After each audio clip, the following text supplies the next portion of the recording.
Well, good afternoon. I am thrilled to be here with all of you today, and absolutely thrilled that you're all here with us today. First of all, I want to express my appreciation to both Governor Rauner and ADM's Chief Executive Officer and President Juan Luciano for their time and their support. I recognize the value of their time and the many things that they have on their plate. And I believe that both of them agreed to be here today for two fundamental reasons. Number one, I think they believe strategically in what we're trying to achieve here with the Midwest Inland Port. And number two, I think that they both believe in the future of Decatur and Macon County. They know, I think, something big is happening here. I also want to express my appreciation to Dr. Saunders and Richland Community College for hosting this, and to Refreshment Service Pepsi for helping us with the refreshments. I want to go back a little bit in history and kind of take you to where we are today and look forward to where we're going. It was 3.5 years ago, almost to the very day, that these 18 organizations gathered in a day-long meeting to discuss the future of our community, what they saw as our challenges, what they saw as our opportunities.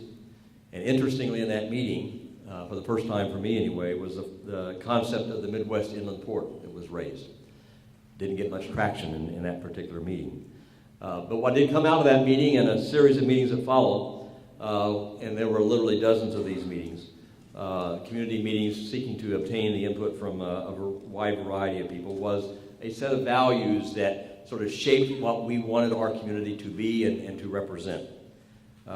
This was to be guidance to us in terms of undertaking a plan for our future. And so it focused on the opportunity to succeed, establishing a community that is a highly desirable place to live, to work, to raise a family, a community that values and embraces diversity in its broadest context, and a community that places high value on the development and the education of its people.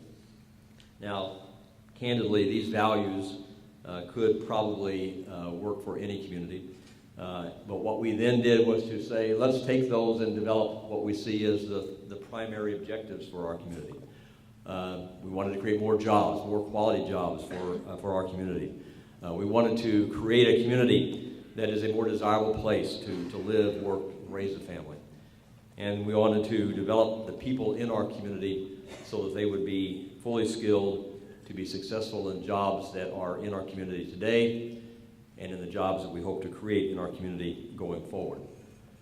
Within this context, we wanted to have the overarching commitment to try to create more opportunities. From that framework, we then went into identification through these same meetings and employee development workshops, was to come up with as these 10 critical imperatives. And this was an important step in terms of finding a way forward to connect the dots.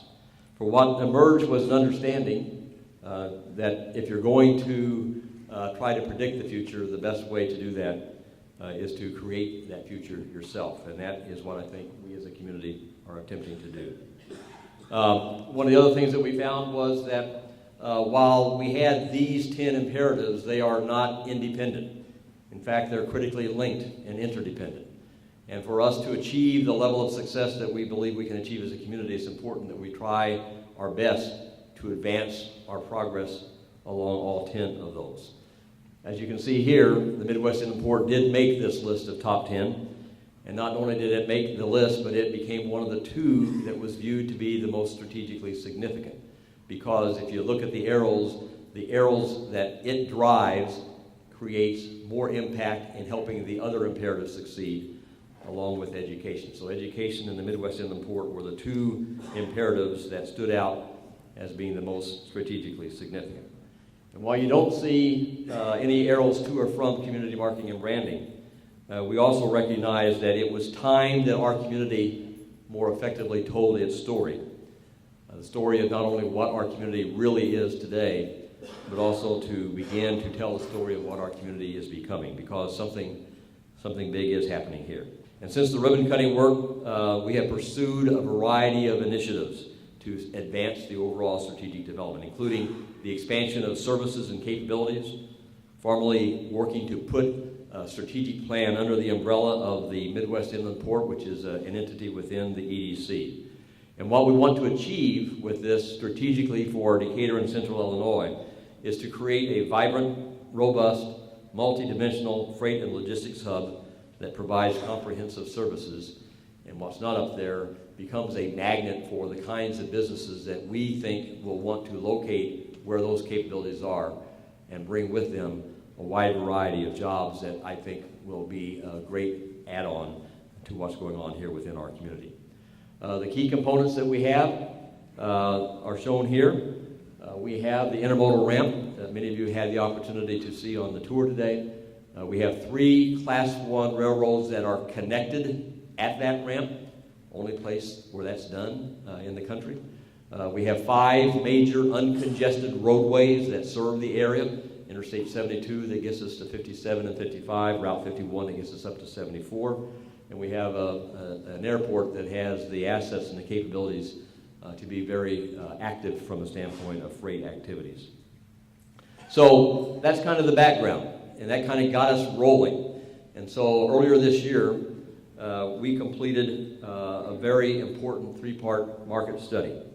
It consisted of a market assessment that compared the capabilities of what we have today and the potential of what we can create here today with other facilities in the broad Midwest region. We did a market strategy that outlined areas for further work that can further differentiate what we provide here with ports in other locations in the broad Midwest. And then we worked on a market plan focusing on the targeted industry segments that we believe would be particularly well suited to use the facilities here and to be a good candidate for actually locating future facilities here in our area. These were comprehensive reviews. They have provided us with a wealth of information and a whole bunch of stuff to do. And so I'm going to kind of walk through those things real quickly here. First of all is the market assessment. As you can see, and I'm not going through all of these details, you can read that quickly. But we compared what we have here with facilities located near Joliet, along with those in Indianapolis, St. Louis, and Kansas City. We also did analyses of other ports to identify what were deemed to be best practice capabilities to understand the factors that are needed to really drive the success that we were hoping to achieve. And many of these key factors that you see here don't really relate to the port operations or the actual assets here. They relate to things like location, the quality of business climate in the state of Illinois, things that we sometimes don't have as much control over as we would like. At the same time, there are factors that are shown here from an operations standpoint that do collectively make up the kinds of things we need to be focused on in terms of advancing the overall attractiveness of the Midwest Inland Port. So with this as background, we did phase 2, which was a market strategy. We began to understand the process of what we need to do in terms of the services to provide as part of the overall developmental activity.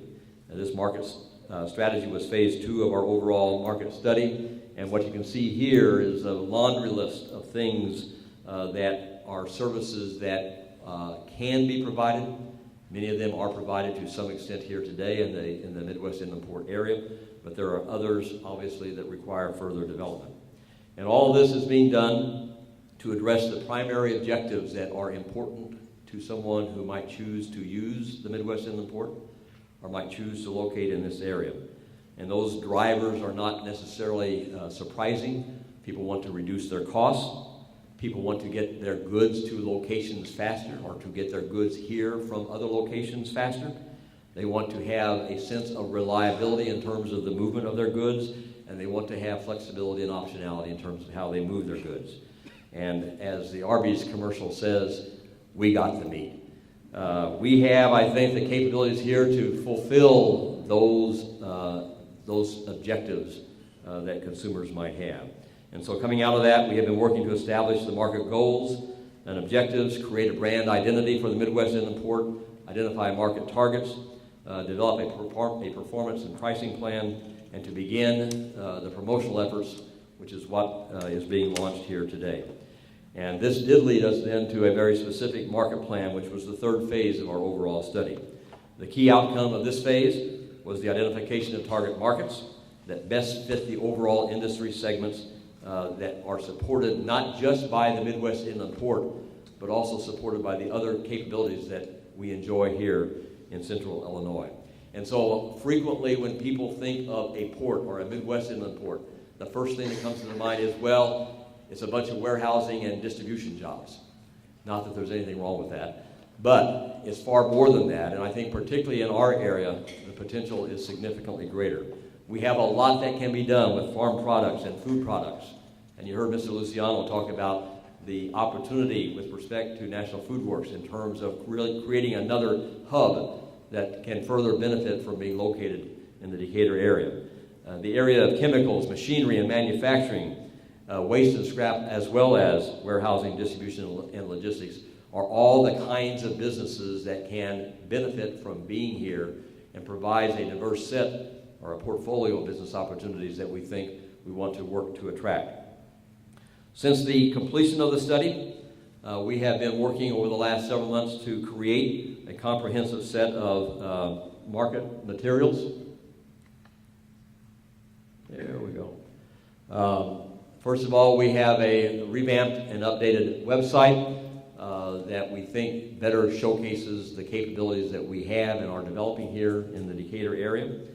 Focuses on our connectivity, our location, and our workforce.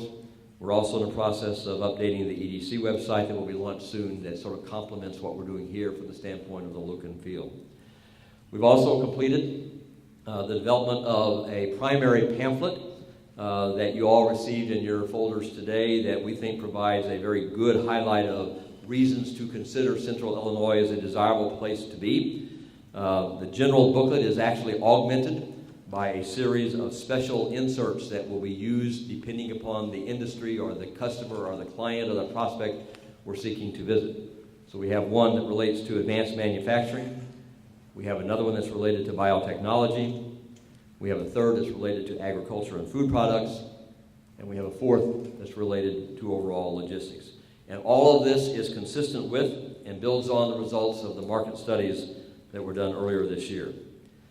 Now we also have a brand new video that I wanted to show you with some exciting aerial views of advanced drone technology. But Ryan said Nicole gets to show that video, so you'll have to wait just a little bit longer for that. Anyway, while all of this has been under development, we've also been active in terms of spreading the word. We've had many tours of the intermodal ramp, hosting people from near and far. We have spent significant time out at the Farm Progress Show, visiting with virtually every exhibitor that was there.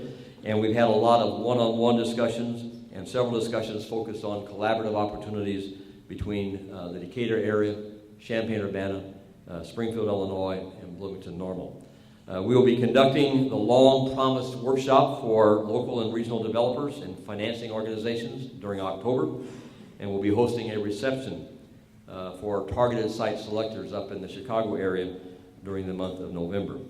And next year, we're planning in conjunction with Champaign and the University of Illinois to host representatives from up to 70 foreign consulates that are based out of the Chicago area, giving them a tour of the capabilities that exist over in Champaign-Urbana, along with the capabilities that we have here in Decatur, Illinois, because we believe that there are some really good complementary capabilities that would be of interest to international businesses seeking to establish business here in the United States. We have a 7-part strategic effort underway. A lot of our work has been on the market strategy development and planning, but we've also been working with respect to site and facility development. And I think you'll hear from some of the people that are present as part of our Strategic Development Coalition areas that they focus on that really fit the bill as far as advancing our efforts strategically in this area. We've also been working with respect to infrastructure and off-site development, working with state officials to help ensure that we have in place the highway infrastructure here to suit and serve our needs for the foreseeable future in anticipation of the growth that we expect will occur.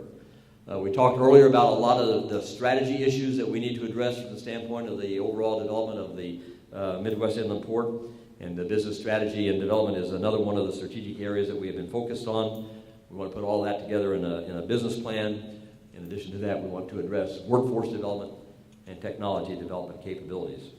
And all of this is being supported by our Strategic Development Coalition, who I'm about to introduce and let you hear from, because they carry a lot more experience and expertise than I do. So people have asked me repeatedly, what's all this going to do? When is it going to happen? What is it going to look like? Well, we do want to make headlines, and so we don't have the blanks filled in here, but these are the kinds of things that I expect will be announced over the next 6 months. Now, I can't promise that everyone will be, but I believe that the majority will.